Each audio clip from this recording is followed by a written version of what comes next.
good morning, this is Kevin of Suzuki. So, next na review natin ang ating bagong Suzuki Celerio manual na kulay green. Okay, so dito sa harapan, kita natin yung fog lamps, yung bagong grills niya, so yung bagong facelift. Okay, so ikutan natin to. Dami talagang istorbo po mga kaibigan sa ating pagre-review dahil live po ito. Binibidyoan, impromptu lang po. Okay, so dito sa gilid, yan. So mapapansin nyo, kung nakita nyo yung dating Celerio, mas mahaba ito compared dun sa dating Celerio. Saka ito nakamax niya compared dun sa dati. Okay, sa likod. Okay, ito yung likod. Okay, so sa likod, ngayon,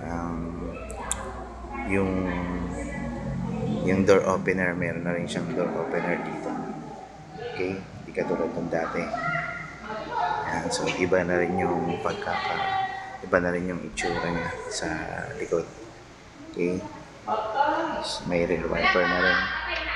Okay, so yan, dito pasok tayo sa loob. Okay, hindi gaano maingay. Okay, so ito yung loob niya. Okay, punta sa kabila, against the light tayo eh. So dito, pasokin natin to. Yan, kitang kita. Okay, so yan, manual. So dito, dual airbags. Okay, all power po siya yan, all power, power lock, window, and mirror, side mirror. Okay, so ito yung tachometer sa speedometer niya. Yan. Okay, dual airbag. Yan. Okay, so ito yung head unit, air cons. Yan. Okay, dito meron FM, AM. Ito yung USB port. Okay. Okay, so yan. Kita po natin yan. Ito yung aircon controls. Okay. So, dito, meron siyang yung 12 volt na pwedeng charger or lighter. Ito yung manual transmission. Okay. So, ito sa upuan niya. Ayan, medyo iba na. Saka, ito yung seats niya, yung headrest. Built-in na yung headrest, hindi siya na-adjust. Okay, lights. Ayan. So, cup holder, meron din dalawa. At sa likod, merong isa. Hindi natin makita. Mamaya punta tayo sa likod. Ito yung view mula sa harapan, punta sa likod. Okay. Ayan. So, tayo sa kabila. So, ito yung sa likod niya. Ayan. Okay.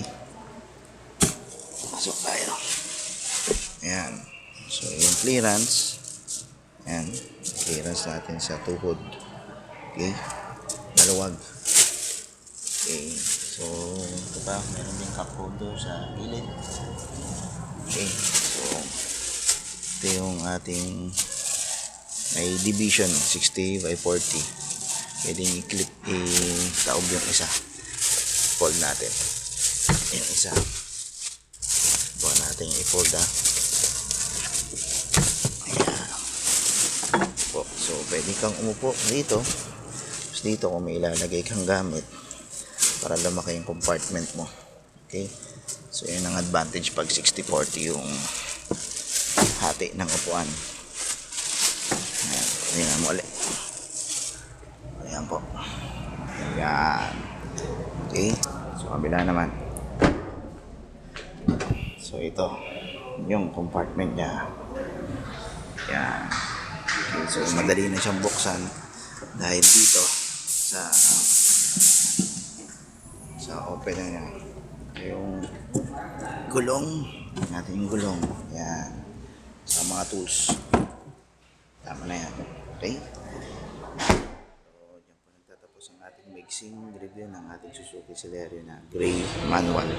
Isa sa mga interesadong bumili ng itong unit, text nyo lang po ako dun sa number na nasa screen nyo, and please like us on Facebook Suzuki Automobile Philippines. Thank you.